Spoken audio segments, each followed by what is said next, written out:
Hello, Meatloaf Wars! Pretty sure that won't make the final cut.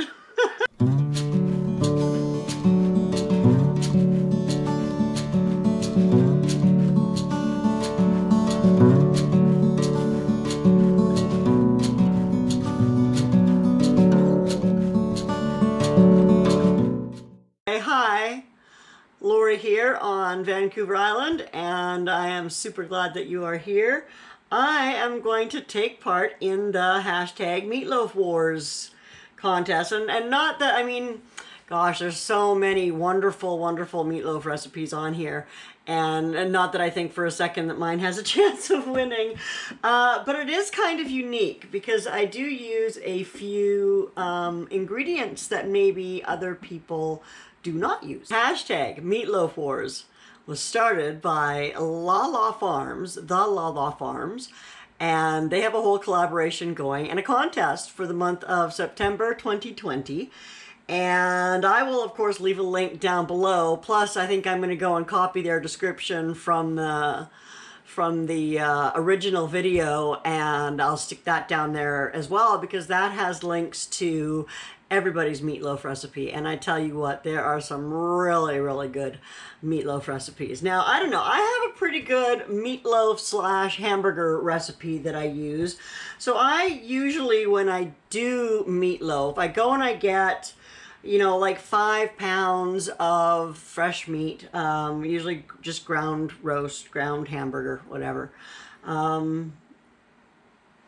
And then I make a meatloaf, and I then also make a bunch of hamburger patties out of that same seasoned meat, and I put those right into the freezer. I just flat lay them on a cookie sheet and freeze them individually, and those go into the freezer, and they're just ready anytime I want some nice fresh hamburger patties. So that's basically what I'm going to do today, although I am working with a little more hamburger than I usually do. I'm gonna get you pointed down here at my bowl of ground beef, and I'm gonna show you what I put in it. That's a little bit, some of it's just stuff I'm sure everybody puts into it, and some of it I imagine is just uniquely me. And of course I'm going to experiment a little later when I'm cooking it. I'm going to incorporate a couple of the things that I've seen in some of the videos I've watched in the hashtag Meatloaf Wars video playlist. So, and then plus just a few things of my own that I'm gonna give it a try. So yeah, hey, thanks for coming in and joining me in the kitchen today. I hope that you're having a wonderful day, and I don't know, let's do this. So here we go. I have got in here approximately 4 pounds of hamburger, and I'm going to go in here with 2 eggs.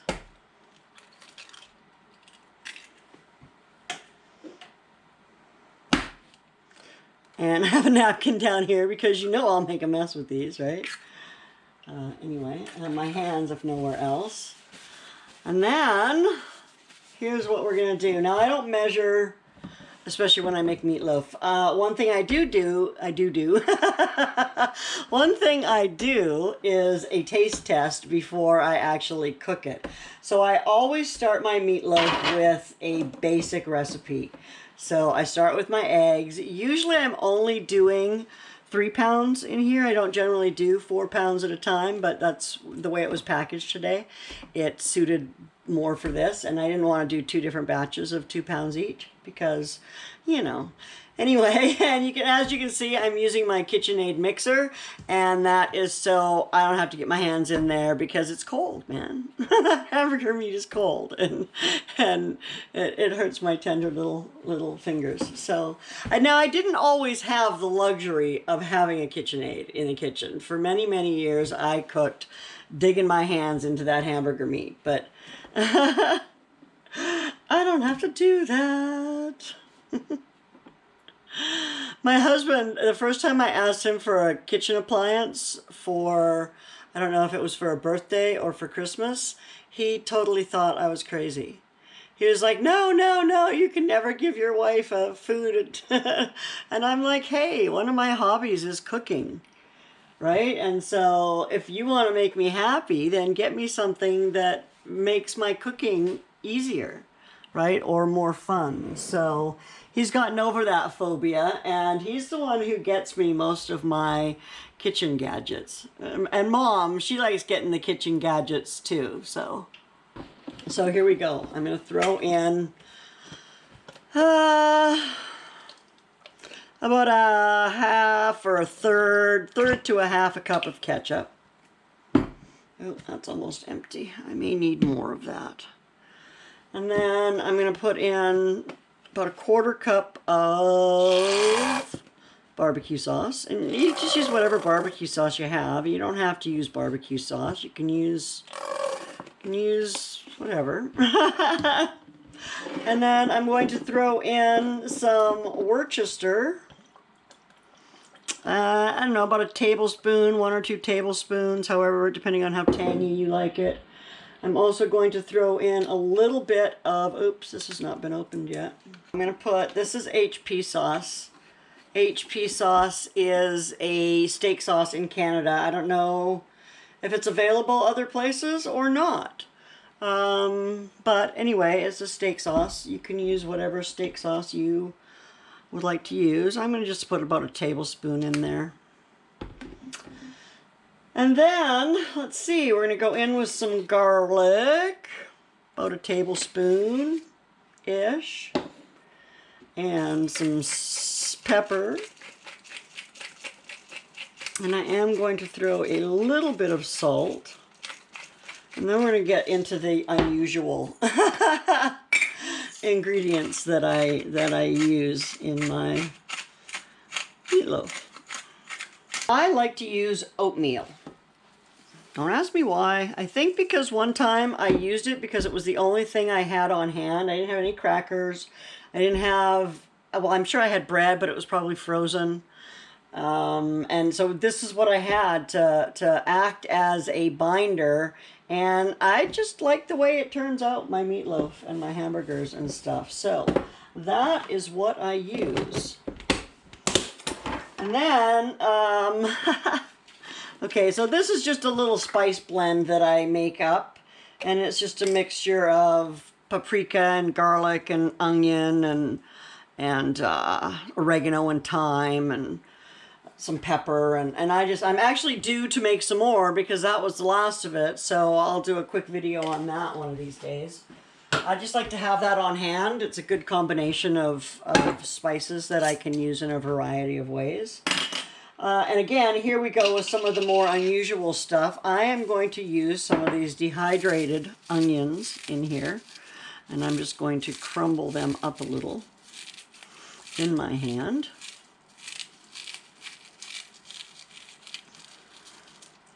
And then, let's see, strange ingredient number 2 is I have some of these, and these are freeze-dried mixed peppers.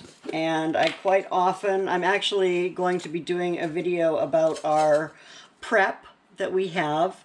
We have been, we've had this stuff for at least 10 years. Anyway, and I use it. I try to use some of it regularly. Anyway, this is the mixed peppers, and I'm going to throw a handful in there. That's about a quarter cup. Actually, I've only got a little tiny bit left in the jar, so I'm just going to go ahead and toss that in there.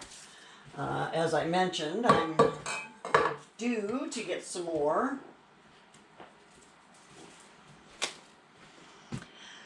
And let's see, what else do I want to put in there? Ah, yes, okay, so I like to sneak in some veggies when I can. This is my homemade green powder. So this is a mixture of like beet greens and kale and spinach and celery, and I'm going to throw about I don't know, half a cup in there ish, and nobody will even know. Unless they watch my video all the way through and actually listen. And then for the last and final unusual ingredient that I'm going to put into my meatloaf, I'm going to toss in a touch of apple cider vinegar. Just not quite a tablespoon. And let's get my dough paddle on, and we'll have to mix this, I don't know, kind of slowly because it's pretty full. I don't know what will happen. I know I'm only supposed to go so full with this. I keep looking for the bigger bowl that goes on here that you can mix more stuff in. Anyway, I'm going to go ahead and turn this on and get this all mixed up, and then I will come back. I'll see you in a few. What? Say hello, YouTube. Who? YouTube. Oh, I thought you said hello, you two. I'm supposed to taste it? You're supposed to taste this. You woke the cat out. Oh, sorry. Missing something. Is it? Ah! Guess I won't know.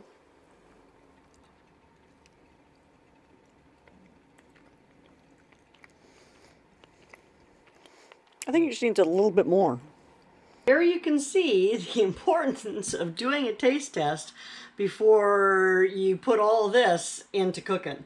So, at least for me, because I don't follow a recipe, so you know, I want to taste it and make sure that I have my measurements right. And as I said to Dave, this is about a pound more hamburger than I usually use. So my regular measurements of everything that I kind of just squeeze and do were not quite enough. So I've just added, what didn't I have? I didn't have any more of my spice blend.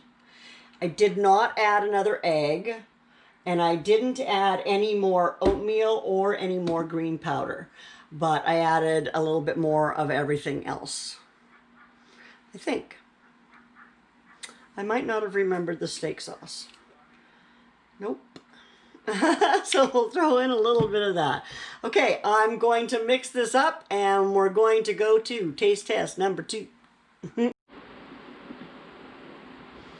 Well, taste test number 2 passed the muster. Dave has found it acceptable, so we can go ahead and keep going with this meatloaf. So here again, I'm going to stray a little bit from my normal path. Normally what I would do with this big bowl full of meat is I would shape a bunch of it into patties, and then I would freeze those patties, so then I have frozen patties on hand all the time. Again, this time, however, I'm going to do things a little differently. I'm going to make 2 big meatloafs, and I'm going to stuff them with cheese. And the stuffing them with cheese is something, and I don't remember which video it was in the Meatloaf Wars that I saw where they stuffed it with cheese, but kudos to you for stuffing with cheese. And then I've got a little bit of this Texas barbecue sauce left, and I'm going to layer it with that as well, just to add a little bit of a tang. Anyway, so I'm going to grab about a pound of meat. Remember how I said I didn't like getting my hands dirty? Well, sometimes you have to make an exception. Now, and I think because my grills go like this, I'm actually going to make 2 kind of longer skinny ones as opposed to making one big one or 2 short fat ones. I'm going to make 2 long skinny ones. But one of the reasons why I like to use the dehydrated onion and the freeze-dried peppers in my meatloaf is that they help to soak up any of the extra fat when I'm cooking it. So I don't have, we get all that flavor from it, and I don't have a lot of drippage usually afterwards. I have my meatloaf here, the first layer of it. And as you can see, I've just kind of run it down along there. And then now I have, this is a delicious old cheddar, applewood smoked cheddar cheese. And I'm going to run it down the middle here. Okay, now I'm going to come in with I've got my barbecue sauce here. And I'm going to put just a little, it'll do it without spooching out all at the same time. Just a little.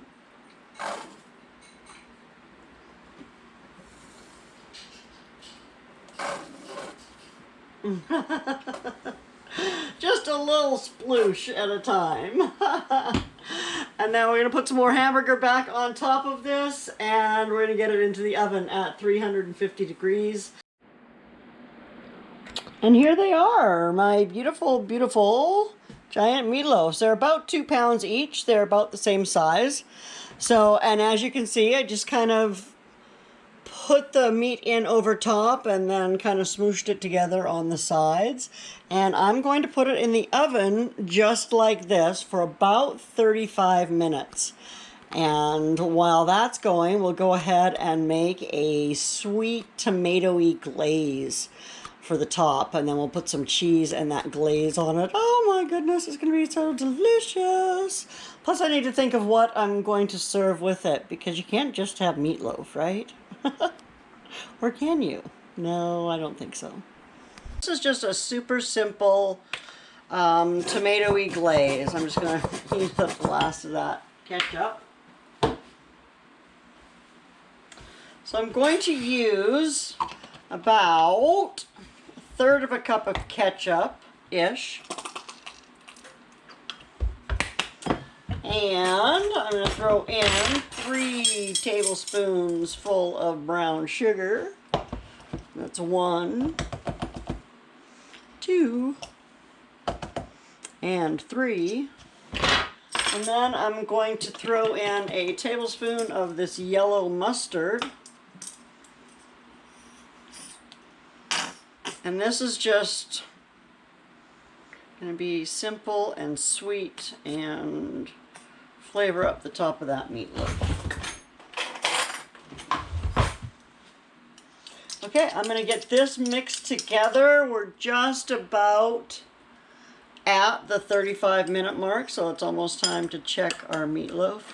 I'm going to get this all stirred up and I'll be back. So again, because your measurements are kind of approximate with this, you do want to taste it. When I tasted mine, I decided to add in about another, about a teaspoon of brown sugar. Wasn't quite sweet enough for my taste, so I wanted to sweeten it up just a touch. So make sure that you're tasting this as you're going so that you're not making something funky. Okay, so I pulled this out of the oven for a couple of minutes and I checked the temperature and it's just right on track for being done in about 20 minutes. So now what I'm going to do is I'm first going to brush a light coating of this glaze onto each of these. And don't worry, I'm going to be more generous with the next coating. This is just a light coat. To get a little bit of this on there, and then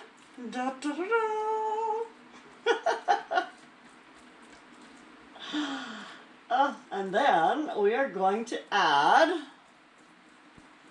a little more, so you can see a little bit. I don't know, can you see that from here? A little bit here where the cheese is starting to melt out a little bit, but of course any fat is draining right out of this down into our bottom pan, and we'll have to look at that when we're done. But anyway, now we're going to put the rest of this cheese on here. And I'm just going to put, I guess I can lay it like that. I don't have quite as much. Maybe I should lay it this way since I don't have quite as much. At least it'll fill it in, right? La, da, da, da. Okay, and then, as if that's not enough already, I've got a little more cheese here. Oh, that's a big piece, kind of thick, and so is that. So I'll save those and just eat them. That will be my snack. You know, the cook always gets the best snacks, right? Isn't that just the way it's supposed to be? Okay, anyway, and now I'm going to go over here again with another layer of my glaze. And this time I'm going to put it on thick. Go all the way around.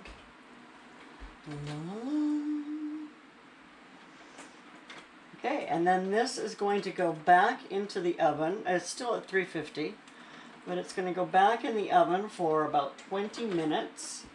And then we'll bring it out and let it rest. And so I decided to just have baked potatoes with this. We can use the yogurt as a sour cream, and I've got some bacon bits and that kind of stuff. So, all right, let's keep going with this. I want to use all. Good save, Lorrie. I don't want to send any of it down. I've already got some that's burning on there. Not that I don't love a little bit of burnt cheese, but yeah. Oh, that just looks so yummy. Of course, Dave is the true tester, right? Oh, and you know what? This is hilarious. I was only going to glaze one of these because we're not going to eat both of them tonight. One of them is definitely going to go into the freezer, and I was going to save and glaze it.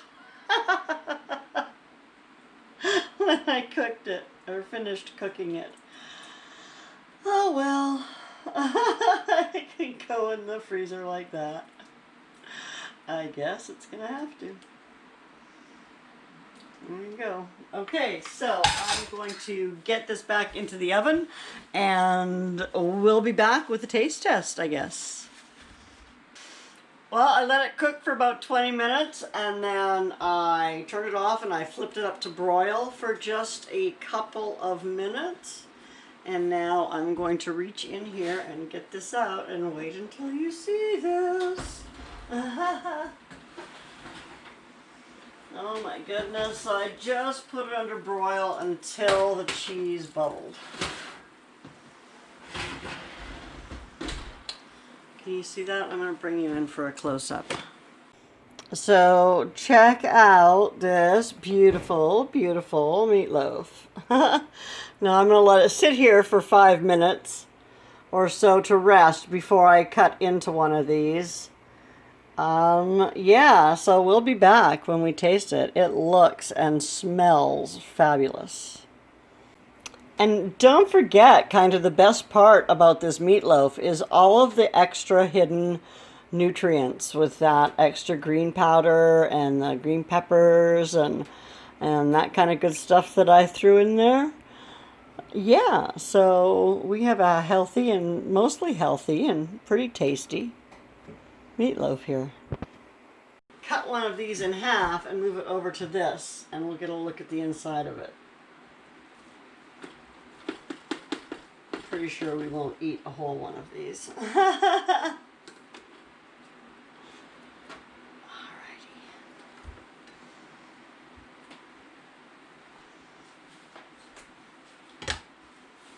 Ah, my apron's gonna fall. I was just watching your video on canning hamburger relish. Ah. Yeah. Well, Oh, there's your goodness. plate. Here's your meatloaf. It smells wonderful. Yeah, you gotta come and taste it. Yeah. On camera. On camera. Don't they get tired of seeing me put food in my mouth? No, they never get tired of that. Yeah, right. How big of a piece do you want? Flasher. Come in front of the camera and do that. No. That's a good size. That's, well, okay. Is that a little bit too big? Maybe. Want me to cut it in? Yeah. Oh, look at it squishing cheese. Yeah. Oh, see now, look, it all fell apart. Do you want some more? Yeah, a little bit. Now that I see the gooshing cheese, Now that absolutely. It smells so good. Now I have to sample it in front of everybody? Mm-hmm. Okay. Let's see. I'll sample it without the cheese. Just to see what it tastes like. Pure. Okay. That's a good idea. Tastes as good as it smells. Does it? Mm-hmm. Okay, now look up at the camera and say that. You gotta like bend over. Why do I have to bend over? So you can look at the camera. Can you see yourself? There you go. I Now, see myself. Yeah. Talk to the camera up I'm there. talking slower. Hi. It's good.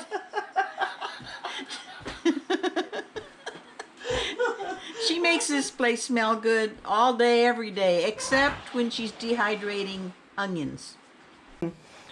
As anybody who has ever dehydrated onions knows, it does stinks up your house, that's for sure. I do mine on the porch now so that poor mom doesn't have to suffer. So here's my entry into the hashtag Meatloaf Wars contest. Thank you so much, Rick, over at the Lala Farms for putting this collaboration together. It was a lot of fun, and I'm loving all the meatloaf recipes. So anyway, y'all have a great day. Take care of yourself. I'll see you soon. Bye now.